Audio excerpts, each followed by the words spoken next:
안녕하세요. 2020년 5월 12일 화요일 5교시 네모 찬서와 함께하는 국어 수업 힘차게 출발해 보도록 하겠습니다. 자, 오늘 수업은 8차시 강연에 사용된 설득 전략을 분석할 수 있다입니다. 우리 교과서에 있는 강연을 우리가 영상으로 보면서 그 영상, 강연에 사용된 설득 전략이 무엇인지 선생님과 함께 분석해보고 정리해보는 시간을 가져보도록 하겠습니다. 자, 지난 시간까지 우리가 7차시 강의를 했는데요. 여러분들 선생님이 제공하는 영상을 그래도 열심히 잘 듣고 있고 선생님 유튜브 조회수를 보면 여러분들 240명 중에서 그래도 조회수가 200명 이상 나오고 있거든요. 그래서 30명 정도 지금 영상을 듣지 않는 학생이 있는 것 같지만 그래도 대부분은 영상을 잘 듣고 강의를 열심히 잘 따라오고 있는 것 같아서 선생님 굉장히 기특하게 생각하고 있고요. 그리고 과제를 하는 수준도 굉장히 높아요. 지난 시간에도 선생님이 4분할 집중 듣기를 한 부분만 하면 된다라고 이야기했는데도 전체 내용을 다 정리한 학생이 굉장히 많았고요. 그리고 집중 듣기만 제출하면 되는데 또 학습지를 모두 다 찍어서 제출한 학생도 굉장히 많았습니다. 예, 그거는 선생님 강의를 잘 듣지 않아서 그런 건지 아니면 상관없이 그냥 본인이 그 수업에 열심히 한 거를 또 다 선생님께 보여주고 싶어서 그렇게 제출한 건지 선생님이 일단 후자로 해석을 하도록 하겠습니다. 그래서 우리 성서중학교 학생들 선생님이 열심히 강의를 준비하는 만큼 여러분도 열심히 강의에 참여하고 또 여러분이 활동을 해주어서 선생님 굉장히 고맙게 생각합니다. 자, 그러면 교과서에 실린 강연을 듣기 전에 지난 시간에 배운 3가지 설득 전략을 한번 복습해 보도록 하겠습니다. 여러분 선생님이 구글 클래스룸에 첨부한 학습지 파일을 프린트를 해서 그 프린트 빈칸을 메우게 하면서 함께 강의를 들어주시기 바랍니다. 만약에 이 프린트가 안 되는 친구들은 노트에다가 빈칸을 적으시고 화면에다가 이 학습지를 띄워놓고 그렇게 함께 수업을 하도록 하겠습니다. 자, 첫 번째 설득 전략은 논리적이고 이성적인 방법으로 말하는 이의 주장을 뒷받침하는 것. 무엇이었죠? 네, 이성적 설득 전략이 되겠죠. 두 번째, 듣는 이의 욕망, 분노, 자긍심, 동정심 등과 같은 감정에 호소하여 듣는 이의 마음을 움직이는 방법은? 그렇죠. 감성적 설득 전략이었죠. 세 번째, 말하는 이의 사람 됨됨이를 바탕으로 하여 듣는 이가 말하는 이와 그의 주장을 신뢰하게 하는 것. 뭐였죠? 그렇죠. 인성적 설득 전략입니다. 자, 그러면 우리 교과서에 김하나 씨가 강연한 힘들 때 힘을 빼면 힘이 생긴다라는 강연을 영상으로 보면서 이 강연에 사용된 설득 전략을 선생님과 함께 분석해 보도록 하겠습니다.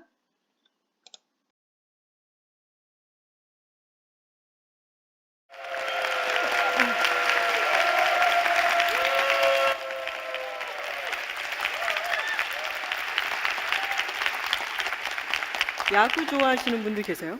손 한번 들어볼까요? 오, 되게 많이 계시네요. 저도 야구 중계를 곧잘 보는 편인데요. 재작년쯤이었던 것 같아요. 야구 중계를 우연히 보고 있는데 두산 베어스 경기였어요. 그 당시에 투수는 이현승 투수였고요. 포수는 양의지 포수였어요. 두산이 위기 상황이 됐어요. 근데 그때 양의지 포수가 타임을 요청하더니 이현승 투수한테로 다가갔어요. 보통 그럴 때 작전 얘기도 하고 이런저런 의견을 교환하고 그러잖아요. 근데 양의지 선수가 뭐라고 얘기를 했더니 이현승 투수가 글러브로 이렇게 약간 쥐어박는 모션을 하더니 피식 웃고는 서로 각자의 자리로 돌아갔어요. 그리고 경기는 진행됐죠. 그 당시에 스포츠캐스터가 아니 방금 양의지 포수가 뭐라고 한 걸까요? 라고 얘기했지만 중계를 보는 우리는 알 수가 없죠. 두산은 그 위기 상황을 잘 넘겼어요. 이현승 투수가 공을 잘 던졌던 거겠죠. 승리 투수가 이현승 선수가 됐고요. 끝나고 나서 어떤 기자가 이현승 선수를 인터뷰를 하면서 물어봤어요. 아까 8회에 양의지 포수가 다가와서 뭐라고 하던가요? 그랬더니 이현승 투수가 뭐라고 대답했냐면, 여러분 여기 보시면은 이 까만 거 있죠. 이거 언더셔츠라고 하는데 이거를 이현승 투수가 두 겹을 입고 있었대요. 양의지 포수가 그 절체절명의 위기의 순간에 다가와가지고 했다는 말이, 형, 이거 두 개 껴입었어? 추워? 나이 들었네.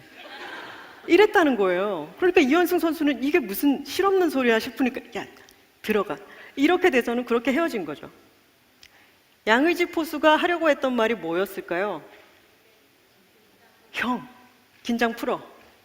힘 빼. 이 얘기를 하고 싶었던 거죠. 보통의 사람들이면은 이럴 경우에 투수에게 다가가서 뭐라고 할까요? 보통의 사람들이라면, 형, 지금 너무 중요한 순간이야. 모두가 형만 쳐다보고 있어. 이번 공이 얼마나 중요한지 알지? 잘 던져야 돼. 힘내! 라고 얘기를 하죠. 그러면 어떻게 될까요? 더 긴장하게 되겠죠. 어깨에 힘이 빡 들어가고, 그러면 공을 제대로 던지기가 더 힘들어질 거예요. 양의지 포수는 그 절체절명의 위기의 순간에 이현승 투수에게 힘을 뺄 수 있도록 도와준 거죠. 네, 방금 들은 부분이 이 글의 처음 부분이 되겠습니다. 여러분 책에다가 이렇게 쪽수대로 표시를 하시고요. 이 처음 부분 내용을 정리를 해보면, 처음에 강연자는 야구 좋아하는 사람이 있는지 물으면서 손을 들게 했어요. 그러면서 자기도 야구를 좋아한다고 했죠. 그래서 청중과 자신이 공통의 관심사가 있다라고 해서 청중의 마음에 뭐를 불러일으켰을까요? 그렇죠. 공감대를 형성했습니다. 그래서 청중이 마음을 쉽게 열 수 있도록 한 거죠. 그러면서 말하는 이가 본 야구 경기의 한 장면을 소개했어요. 그러면서 자기가 투수의 표정이나 동작을 흉내를 냈죠. 이렇게 몸짓이나 표정이나 어떤 소리 같은 것들로 자신의 어떤 의사를 전달하는 방법이 비언어적 요소예요. 자, 이런 비언어적 요소를 쓰는 것들도 전부 강연의 한 요소가 되겠지요. 이런 어떤 표현들을 하면은 웃음을 유발하거나 또 보는 청중들의 마음을 열 수가 있어요. 세 번째, 포수가 투수에게 한 농담과 의미를 설명합니다. 그냥 단순히 실없는 소리 같지만 그 농담이 형, 긴장 풀어, 힘 빼 라는 뜻이었다는 거죠. 이렇게 해서 중요한 순간에 보통 사람들은 오히려 막 부담이 가는 말을 해서 힘이 들어가게 하는데 반면에 이 포수는 힘을 빼게 해서 오히려 투수가 공을 아주 더 잘 던지게 해서 그 경기를 성공으로 이끌게 했다는 겁니다. 자, 요까지 강연에서 강연자가 사용한 설득 전략을 볼까요? 자, 일단 첫 번째, 포수의 농담과 의미를 예로 들어서 중요한 순간에 힘을 빼는 게 필요하다. 이런 구체적 사례를 통해서 자기의 주장을 뒷받침하고 있죠. 그래서 무슨? 그렇죠. 이성적 설득 전략을 쓰고 있다. 다음에 두 번째, 포수와 투수의 대화 속의 말투나 몸짓을 흉내내어서 듣는 이에게 웃음을 줌으로써 무슨? 그렇죠. 감성적인 설득 전략을 사용하고 있다. 네, 이성적 설득 전략만 사용하게 되면 분위기가 너무 딱딱하겠죠. 그러면은 지루하고 잠이 올 수도 있어요. 그래서 이런 이성적이고 감성적인 설득 전략을 적절히 섞어서 듣는 사람들이 시간 가는 줄 모르게 그리고 아주 재미있다는 느낌이 들도록 하는 강연, 좋은 강연이라 할 수 있겠죠. 저는 오늘 이 자리에 여러분께 힘을 뺄 수 있는 주문 한마디를 알려드리려고 나왔습니다. 이 얘기를 하려면은 우선 저희 집안 얘기부터 먼저 해야 될 것 같은데요. 제가 중학생 때였던 것 같아요. 학교에서 가훈을 적어오라는 숙제를 내줬어요. 집에 가서 우리 집 가훈이 뭐예요? 라고 물어봤어요. 저희 집은 참고로 부산인데 저희 아버지가 가훈? 화목이라고 적어가라 라고 하셨어요. 그래서 저는 화목? 집안의 화목을 가장 자주 깨뜨리는 주범인 아버지가 할 말은 아닌데? 라고 생각하면서도 그렇게 적어가지고 냈어요. 그거는 대충 되는 대로 적어서 냈던 가훈이었고요. 실질적인 우리 집의 가훈이 뭐인지를 저는 세월이 한참 흘러서야 불현듯 깨닫게 됐습니다. 그거는 저희 가족이 너무 자주 오랫동안 써서 저희 가족의 무의식에 깊숙이 자리받게 된 하나의 단어였는데요. 그것은 바로 만닫고라는 말이었어요. 경상도 출신인 분들은 이 말에 대해서 잘 아실 텐데요. 만닫고라는 말은 뭐 하러, 뭐 한다고, 뭘 하려고 등에 해당하는 말로서 영어로 치면 what for 이렇게 번역될 수 있는 말입니다. 의문사이기 때문에 항상 뒤에는 물음표가 뒤따르고요. 용례를 살펴보자면 다음과 같습니다. 만닫고 그래 쎄 빠지게 했었노. 번역하자면 뭐 하러 그렇게 열심히 하는 거니? 아이고 만닫고 그 돈 주고 샀노. 뭐 하러 그만한 돈을 들여 샀어. 이런 식으로 쓰입니다. 대답으로 쓰일 때도 있어요. 난 꼭 그 자리에 오르고 말 거야. 만닫고. 우리 회사를 세계 1위 회사로 만듭시다. 만닫고. 살짝 핀잔 주는 뉘앙스로 말하는 이 만닫고라는 말을 사실 저는 어렸을 때는 그렇게 좋아하지 않았어요. 제가 아는 경상도 출신의 선배 하나는 애가 저 장난감 사주세요 라고 했더니 뭐라고 대답했냐면 만닫고 막 흙 갖고 놀아라 이렇게 얘기했대요. 21세기에 애한테 흙을 갖고 놀라고 얘기를 했다는 거예요. 그 애는 이 만닫고라는 말이 얼마나 싫었을까요? 확실히 심지가 굳기 전에 어린아이에게 이 만닫고라는 말은 허무주의와 무기력으로 이끄는 그런 주문이 될 위험이 있어요. 하지만 제가 세월이 흘러서 좀 자라고 난 뒤에 어른이 돼서 생각해 보니까 이 만닫고라는 말은 아주 중요한 질문이었어요. 사는 게 힘에 부칠 때나 또는 선택의 기로에 놓였을 때 제 안에 내재되어 있는 이 만닫고라고 하는 말을 되새기면서 저는 그 질문에 대한 답을 찾을 수가 있었어요. 만닫고 이것을 해야 되지? 만닫고 이렇게 살고 있지? 내가 정말로 이것을 원하나? 아니면 다른 사람들이 다 그렇게 사니까 나도 그렇게 살아야 된다고 떠밀려서 생각을 하는 건가? 저는 만닫고라고 하는 질문을 찾으면서 제가 불필요하게 힘을 들이고 있던 곳에서 힘을 거두어 드릴 수도 있었어요. 이를테면 제가 세상을 바꾸는 시간 15분 세바시에 출연하게 됐다라고 생각을 하니까 걱정이 되는 거예요. 아, 이거 잘해야 될 텐데 실수하면 어떡하지? 그런 생각이 들었어요. 그러다가 문득 스스로에게 질문을 해봤어요. 만닫고 내가 긴장을 하지? 만닫고 내가 세바시에 나오면 더 잘해야 된다고 생각을 하지? 왜냐하면 나는 평소에 잘하는데. 저는 수많은 사람들 앞에서 1시간씩, 2시간씩 강연을 해본 적도 있기 때문에 15분 정도의 강연은 사실 부담이 덜 하잖아요. 근데 만닫고 내가 긴장을 하는가라고 곰곰이 생각을 해봤더니 저것 때문이었어요. 카메라. 저 뒤에도 있네요. 카메라. 자, 이 강연이 다른 강연과 다른 점은 녹화가 되고 있다는 거죠. 저 카메라를 통해서 수많은 사람들이 나를 보게 될 수도 있어 라고 생각하니까 긴장이 되는 거였어요. 하지만 곰곰 생각해 보면은 긴장할 이유가 없죠. 왜냐하면 저는 오늘 여기 모인 여러분들께만 제 이야기를 잘 전달해 드리려고 노력을 하면 분위기가 좋을 테고, 그러면 자연스러운 모습이 카메라에 녹화가 될 테니까 저는 결국 카메라를 의식할 필요 없이 힘을 빼고 평소에 하던 대로만 하면 되는 거였어요. 네, 두 번째 중간 1 부분이 되겠습니다. 자, 방금 읽은 부분 또 체크하시고요. 중간 1 부분 내용을 정리해 봅시다. 중학생 때 가훈을 화목이라고 적어냈지만 실질적인 가훈은 그렇죠. 만닫고였다는 걸 알게 됐어요. 그래서 이 만닫고의 의미가 뭔지를 여러 가지 사례를 통해서 설명을 하고 있습니다. 자기가 어렸을 때는 오히려 만닫고라고 하면서 장난감 안 사주고 하게 되면은 오히려 허무주의나 무기력으로 빠질 염려가 있다라고 생각했지만 나이가 들어서 정말로 해야 될 일이 많고 부담이 커지고 여러 가지 일들로 압박감을 느낄 때 만닫고? 라고 질문하니까 오히려 불필요한 힘을 거두어 드릴 수 있었다. 그래서 오히려 힘을 집중할 수 있었다. 정말 써야 될 때 힘을 효과적으로 집중할 수 있는 그런 그 효과가 있더라. 이걸 깨달았다는 거죠. 자기가 강연 프로그램에 출연하게 됐을 때 잘해야 된다.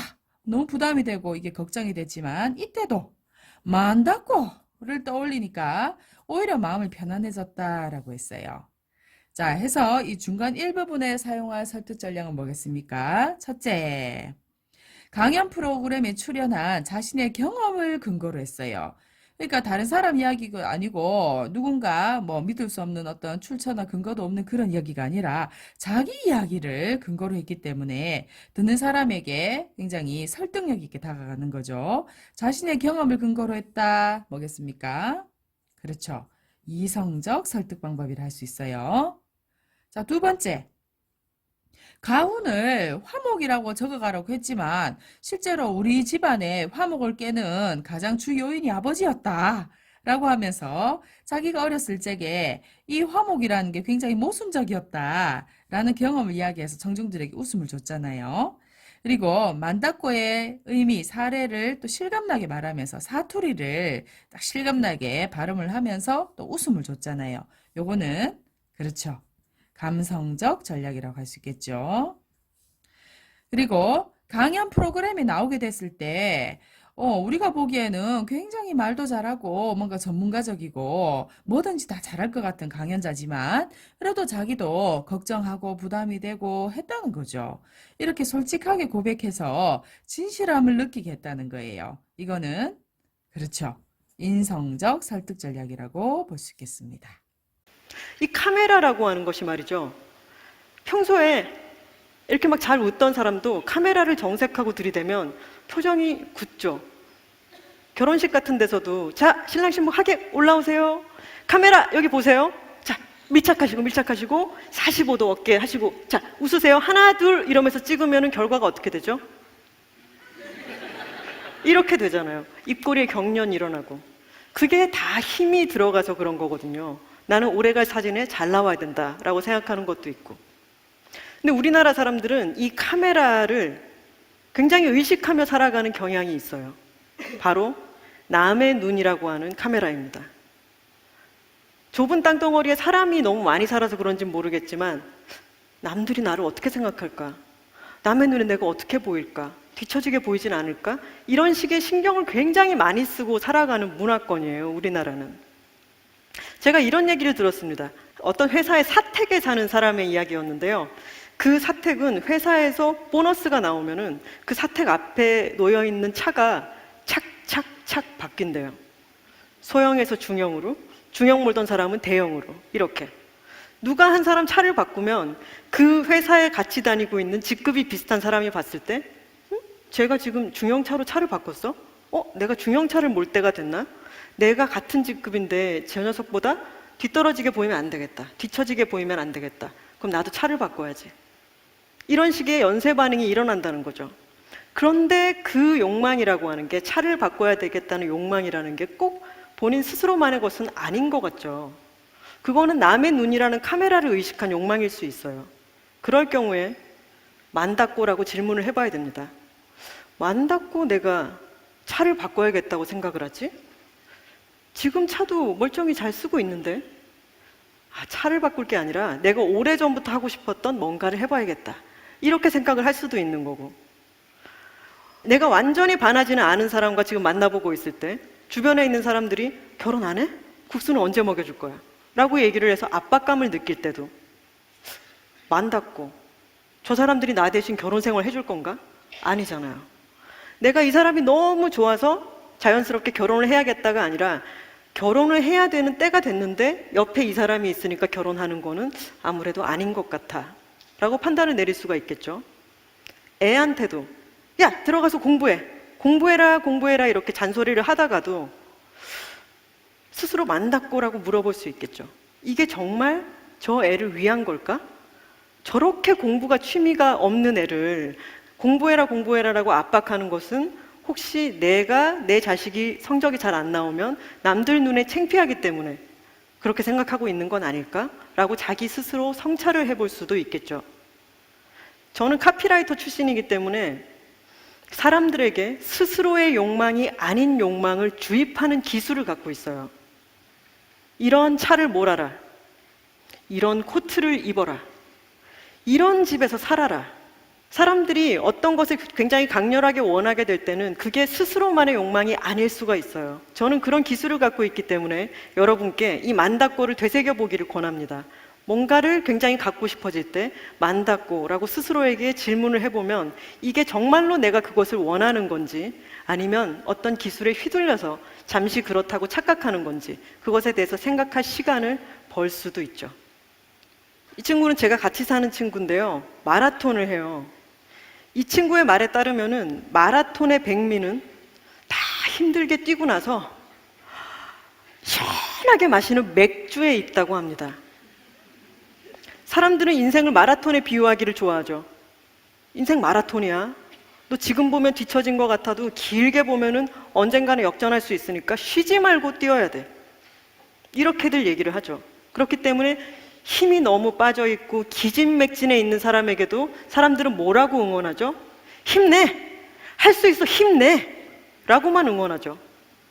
하지만 양의지 선수가 이현승 선수한테 했던 것처럼 그 사람이 잘 살게 도와주고 싶을 때는 힘을 빼도록 도와주는 게 더 나을 때도 있어요. 인생을 마라톤에 비유하는 사람들은 죽을 때까지 쉼 없이 달리고 또 달리라고 얘기를 합니다. 저는 그런 분들에게 물어보고 싶어요. 그럼 맥주는 어디 있나요? 저는 최선을 다해서 인생을 살라라고 하는 말에 반대하지 않습니다. 저 또한 최선을 다해서 살고 있어요. 근데 그 최선은 달리고 또 달리고 쉴 새 없이 달리는 게 아니에요. 저의 최선은 최선을 다해서 쫓기는 마음 없이 쉴 때도 있고요. 최선을 다해서 게으름을 부리면서 힘을 비축할 때도 있고요. 최선을 다해서 남의 것이 아닌 내 인생을 살려고 질문을 던질 때도 있고요. 물론 최선을 다해서 달릴 때도 있지만 최선을 다해서 맥주를 마실 때도 있습니다. 자, 세 번째 방법. 세 번째 부분, 중간 이 부분이겠습니다. 자, 이 부분도 체크하시고 내용 정리해 보겠습니다. 자, 우리나라 사람들은 평소에 굉장히 의식하는 카메라가 있다고 했어요. 그 카메라가 뭐냐 하면 남의 눈이라는 카메라라고 했어요. 카메라를 들이대도 갑자기 자연스럽게 웃다가도 카메라만 딱 들이대면 표정이 굳잖아요. 그런 것처럼 남의 눈을 의식하고 살게 되면 항상 뭔가 좀 자세나 행동이 굳고 남의 눈을 의식해서 내가 진짜로 하고 싶은 어떤 것을 선택하는 게 아니라 남의 눈에 의한 것을 선택한다는 거죠. 자, 그래서 이거를 사례를 들어서 설명했습니다. 어떤 회사의 사택에 사는 사람들이 이웃에 따라서 뭐를 바꾼다? 그렇죠. 차를 바꾸더라는 거예요. 내가 꼭 큰 차를 탈 필요가 없는데도 옆집이 차를 바꾸면은, 나도 이제 저만큼 차를 바꿀 직급이 되었나? 저 사람이 저 정도 직급인데 저 정도 차를 탄다면 나도 이 정도 차를 타야 되지 않아? 라고 하면서 차를 바꾸더라는 거예요. 그래서 어떤 욕망이 생길 때, 만다고 이 말을 떠올려 보면서 정말로 그것이 내가 원하는 것인지를 성찰하라는 것입니다. 사람들이 실제로 남의 눈을 의식하면서 행복하지도 않은데 불필요한 것들을 막 추구하게 된다면 그것이 내 삶에 있어서 굉장히 군더더기가 될 수 있잖아요. 그래서 이 만다고 라는 거는 내가 정말 내 자신에게 충실하게 행복하게 살 수 있는 방법이 될 거예요. 그래서 이거는 사람들이 자기 삶을 정말로 의미 있게 살고자 하는 욕망에다가 호소하는 방법이라고 볼 수 있습니다. 이 성찰은 결국 자기 자신을 위한 것이 되겠죠. 자, 네 번째. 인생은 마라톤이라고 합니다. 마라톤이라서 최선을 다해 열심히 달려야 되는 거죠. 그런데 이 마라톤이라고 해도 그냥 최선을 다해서 있는 힘껏 달리는 것만이 다가 아니라는 거예요. 마라톤을 다 끝낸 이후에 음료수를 한잔하는 그 기쁨을 위해서 마라톤을 뛸 수도 있다는 거죠. 그래서 최선을 다해서 쉬고 최선을 다해서 휴식하는 그것도 인생의 행복을 위한 최선이라는 겁니다. 자, 이렇게 여러 사례를 들었어요. 남의 눈을 의식하며 산다는 거를 사례를 들어서 근거로 제시했습니다. 이거 상당히 논리적인 방법이죠. 이성적 설득 방법이 되겠고, 그 다음에 사람들이 남의 눈을 의식하면서 내가 뭔가 바람직한 삶을 살지 않았던 자기 태도를 돌아보게 만들고 있어요. 그래서 더 행복하게 살고자 하는 욕망을 자극하고 있죠. 이거는 감성적 설득 방법이라 할 수 있겠고. 자, 그런데 이렇게 뭔가를 사기 전에 내가 정말로 그걸 원하는 것인지 성찰해 보란 얘기를 누가 이 말을 하고 있냐면 카피라이터가 하고 있다는 거예요. 카피라이터라는 거는 오히려 다른 사람의 욕망을 막 자극해가지고 불필요한 것들을 사도록 만드는 사람이잖아요. 근데 그런 사람이 오히려 직업의 전문성을 내세워서 이런 이야기를 하고 있으니까 오히려 듣는 사람들이 신뢰감이 생긴다는 거죠. 오히려 물건을 사게 만드는 이 사람이 오히려 물건을 사기 전에 성찰을 해보라고 반대로 이야기하고 있으니까 오히려 이 사람이 뭔가 자기 직업을 이용해서 청중을 현혹하는 것이 아니라 오히려 그 반대 이야기를 통해서 청중에게 올바른 방향을 제시하고 있구나라는 신뢰감을 준다는 거죠. 요게 인성적 설득 방법이 되겠죠. 제가 생각하는 인생의 성공은요, 남들이 생각하는 성공이 아니라 제가 생각하는 인생의 성공이라는 것은 인생을 선물로 받아들일 수 있고 인생에 대해서 고마움을 잃지 않을 정도의 조율을 해나가는 데 있다고 생각해요. 여러분이 정말로 원하지 않는 것에서 힘을 뺄 수 있어야 정말로 힘을 줘야 될 때 힘을 줄 수가 있습니다. 힘을 줄 때 주고 뺄 때 빼고 그래야 리듬이 생겨나죠. 음악에서도 강박만 있으면 음악 리듬이 생겨나지 않죠. 강박이 있으면 약박이 있고 음표가 있으면 쉼표가 있고 그래야 리듬이 생겨나고 그걸로 아름다운 음악을 만들 수가 있어요. 저는 오늘 여러분들께 여러분 각자의 음악을 만들어 갈 때 꼭 필요한 쉼표의 주문을 말씀드리고 싶었습니다. 여러분이 힘을 빼고 싶을 때 기억해야 될 세 글자 단어가 뭐라고요? 만다꼬를 기억하십시오. 고맙습니다. 자, 끝부분 되겠습니다. 끝부분 내용 정리하겠습니다. 말하나니가 생각하는 인생의 성공은 인생을 무엇으로 받아들이라? 그렇죠. 선물로 받아들여라. 인생은 누군가가 나에게 공짜로 준 선물이라는 거예요. 그렇다면 인생이 고맙죠. 고마움을 잊지 않을 정도로 조율을 하며 살아라는 거예요. 인생이 내 것이고 이 인생 내 맘대로 할 수 있다고 생각하면 한없는 욕심을 부릴 수도 있잖아요. 그런데 누군가가 나에게 준 공짜로 내려준 선물이라고 생각하면 그 자체에 대해서 고마움을 가지고 힘을 주고 빼고 강약을 조절하며 행복을 추구하며 살아라는 거예요. 자, 그런데 이렇게 힘을 주고 빼는 이야기를 할 때 비슷한 사례 음악을 가져왔지요. 우리가 음악에서 강박만 있으면 무슨 재미가 있겠냐는 거죠. 약박도 있어야 되고 쉼표도 있어야 그 음악이 우리 리듬감이 살아나는 아름다운 음악이 될 수 있다라고 해서 굉장히 비슷한 사례를 가져와서 좀 더 단순하고 쉬운 사례를 가져와서 복잡한 인생의 개념을 설명하고 있잖아요. 자, 요거를 무슨 논증 방법이라 했는지 기억납니까? 논증 방법 중에 그렇죠. 유추의 방법을 사용해서 인생과 음악이 지닌 공통점을 들어 주장을 뒷받침하고 있죠. 그래서 요거는 이성적 설득 방법이라 볼 수 있겠고요. 그러면서 힘을 빼고 싶을 때 무엇을 기억해 주길 바라냐고 청중들한테 물어서 청중들이 이 답을 말하게 합니다. 자, 이렇게 청중과 묻고 답하면서 청중에게 공감을 얻어내고 있어요. 자, 이게 감성적 설득 방법이죠. 그리고 마지막으로 자신의 건강한 인생관을 솔직하게 말해서 듣는 이의 신뢰감을 얻고 있어요. 여러분들도 누군가에게 강연을 하거나 말을 하려면 내가 가지고 있는 걸 오픈해야 되잖아요. 그런데 그거를 솔직하게 오픈할 때 오히려 듣는 사람에게 마음을 울리고 그 사람에게 진솔하게 다가갈 수 있어요. 이런 게 인성적 설득입니다.